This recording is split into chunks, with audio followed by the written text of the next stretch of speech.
Bonjour et bienvenue dans cette rétro de l'info du mercredi 3 janvier 2024. En ce début d'année, on se souhaite traditionnellement une bonne santé, et particulièrement en Sarthe, où il est de plus en plus difficile de se faire soigner, faute de professionnels. Au cours de l'année écoulée, pas une semaine sans que notre équipe de journalistes ne constate les effets du manque de soignants et notamment de médecins sur notre territoire. Secteur public ou privé, tout le monde est concerné. Depuis le Covid, c'est tout l'hôpital qui tousse. Mais le secteur le plus malade, c'est la chirurgie. Une unité entière de 30 lits a déjà été fermée. Et lundi, une nouvelle organisation prévoit la suppression de 15 lits supplémentaires. Les premières mises en difficulté sont les infirmières spécialisées en chirurgie qui doivent s'adapter à de nouvelles pathologies. On est principalement concerné par les réorganisations puisqu'on nous demande de prendre en charge moitié de services de médecine et moitié de services de chirurgie. Alors quand vous êtes en médecine, vous récupérez des gens de toutes sortes, de toutes spécialités, où on n'a pas forcément les compétences, ça faut le savoir. Donc on se retrouve à prendre en charge des gens, on est aussi démunis devant les patients parce qu'on n'a pas forcément de réponse à leur donner. Les soins, on essaie de les adapter, mais on fait ce qu'on peut, on va dire. Si je vais m'exprimer un peu vulgairement, on fait des prises en charge de merde. Voilà. Les patients ne sont pas pris en charge correctement, c'est scandaleux. L'effectif actuel de psychiatres ne suffit pas. À l'établissement public de santé mentale de la Sarthe, ce sont 3 unités d'hospitalisation sur les 8 qui ferment en attendant des recrutements.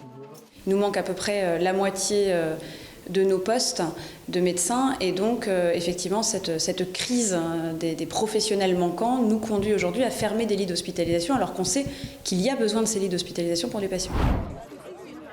Fatigués, désabusés, décontenancés. Après la suppression de 42 lits en psychiatrie, 120 personnes se mobilisent devant l'hôpital. Et un seul sentiment domine, la colère. On est face à une réalité qui est dramatique pour l'accès aux soins, la qualité des soins, la sécurité. C'est de la colère évidemment, de la colère qui monte depuis des années, de voir que les pouvoirs publics ne répondent pas à nos alertes répétées, mais aussi beaucoup de tristesse pour nos patients, qu'on voit effectivement avoir des soins dont la qualité diminue. Le personnel hospitalier est en colère. À partir du 3 avril, les hôpitaux publics devront faire des économies sur l'intérim médical. Pourtant, pour beaucoup d'entre eux, faire appel à des médecins intérimaires est l'une des seules solutions pour répondre au manque de bras dans certaines spécialités. Moi, je ne défends pas l'intérim médical, c'est pas le propos. On défend juste l'accès aux soins. Qui trouvent les solutions pour appliquer cette loi le jour où ils auront trouvé les solutions pour avoir plus de médecins et qu'on puisse se dégager de l'intérim, parce que l'intérim, ça ne convient à personne. Moi, je préfère avoir un médecin titulaire qui est là régulièrement que des gens qui viennent en prestation de service. C'est mieux que rien. Et dans le soin, dans l'hôpital en général, on en a assez du « c'est mieux que rien ». Depuis ce mardi 20h, la maternité du Tertre Rouge est presque à l'arrêt. Aucune maman ne peut accoucher. La raison, une grève illimitée des aides-soignantes, auxiliaires puéricultrices, infirmières et sages-femmes. On veut du personnel en quantité. Aujourd'hui, ce n'est plus le cas depuis la rentrée, puisque notre directrice a fait des ruptures conventionnelles. De 108 salariés, on est passé à 99. On a beau lui dire que l'activité allait redémarrer et elle est restée sourde face à nos demandes. Les soignantes réclament notamment la présence d'une infirmière supplémentaire, de jour comme de nuit, dans le service de néonatalité, ainsi qu'une auxiliaire de puériculture. C'est un établissement de santé qui va vous coûter plus cher. Le centre Alliance Vision du Mans, situé juste derrière moi, qui est le Dru-Rollin, n'est désormais plus conventionné par l'assurance maladie, comme 12 autres centres à travers la France, en cause des soupçons de fraude qui s'élèveraient à plus de 20 millions d'euros. Dominique vit à Cure. Son médecin était à Tény, mais il est parti en retraite en juin dernier. J'ai des médicaments pour le cœur. On m'a prévenu que si je n'ai pas de médecin traitant, je ne pourrais pas avoir de renouvellement. J'ai fait un peu la coquille d'escargot. J'ai téléphoné à tous les cabinets médicaux du Tour et personne n'a voulu me prendre. Comme Dominique, un Français sur 4 n'a pas accès à un médecin généraliste. Cette nouvelle étude de l'UFC Que Choisir met en avant la mauvaise répartition de l'offre de praticiens libéraux sur le territoire national. En réalité, en 2012, on avait déjà alerté. En 2016, on avait encore alerté. En 2019, on avait alerté. Dans la Sarthe, 9 médecins sur 10 ne prennent pas de nouveaux patients, ce qui est grave.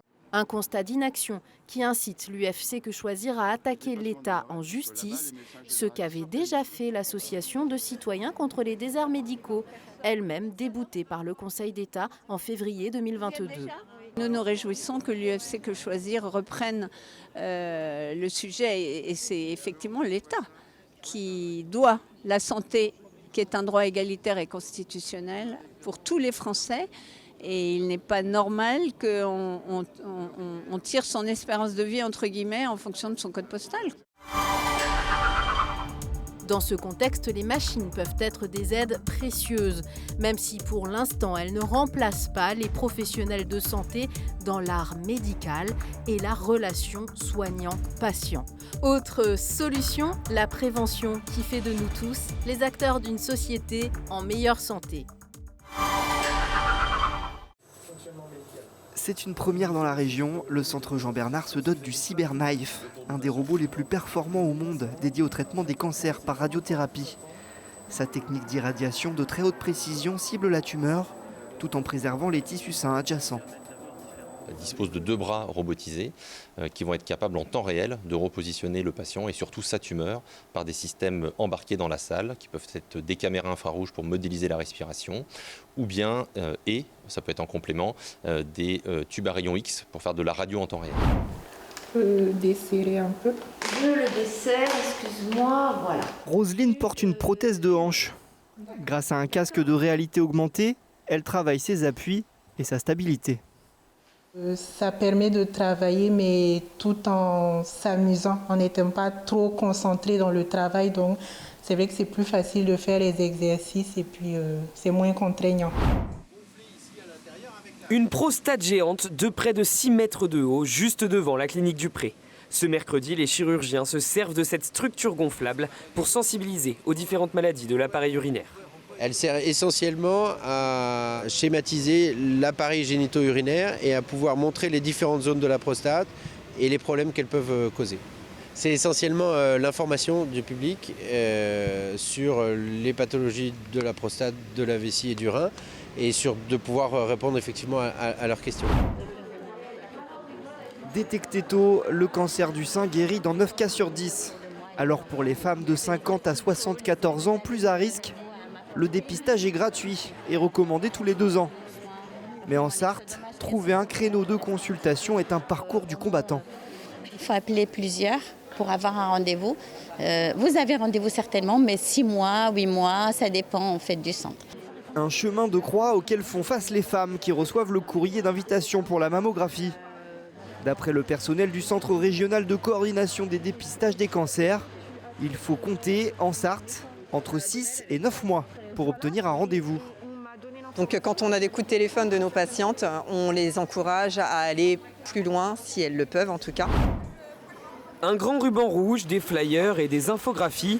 En centre-ville du Mans, des membres du collectif Tous Expliquent 72 sensibilisent à la cause du sida, avec un intérêt particulier pour ces jeunes.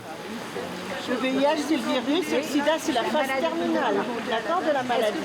Il y a des jeunes qui sont très bien informés, il y en a d'autres qui le sont moins bien. On essaye d'être à leur écoute et d'aller vers eux, mais des fois, le message ne passe pas forcément.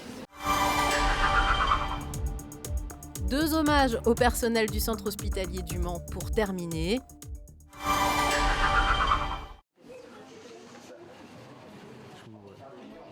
Des soignants épuisés, un combat acharné, voici l'exposition itinérante de l'artiste Plantu, exposée au CHM du Mans, qui retrace la période très difficile vécue par les soignants lors de la pandémie de Covid-19.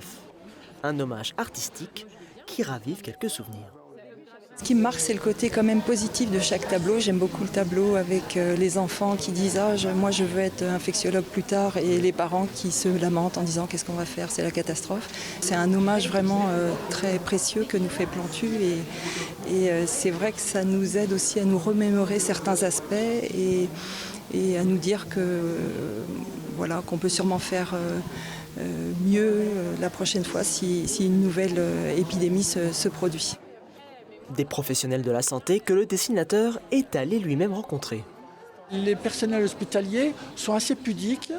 Et ils ne viennent pas vous dire « ouais, on a besoin qu'on nous dise merci ». Mais en fait, je me suis rendu compte qu'il fallait juste leur dire merci à notre manière. Alors, il y avait un moment où on applaudissait à 20h. Et puis, je me suis rendu compte que si je proposais les dessins dans les hôpitaux, ce serait une manière d'applaudir silencieusement et tout le temps.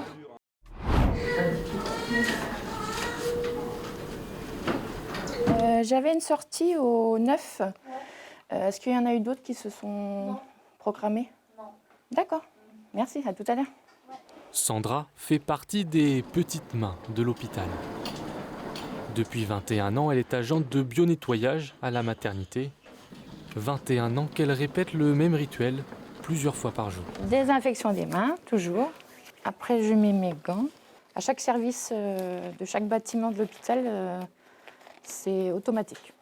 Sandra est chargée de nettoyer, mais surtout de désinfecter les chambres avec des procédures très strictes. On doit nettoyer le mobilier de la chambre en premier, et puis en deuxième temps, c'est la salle de bain.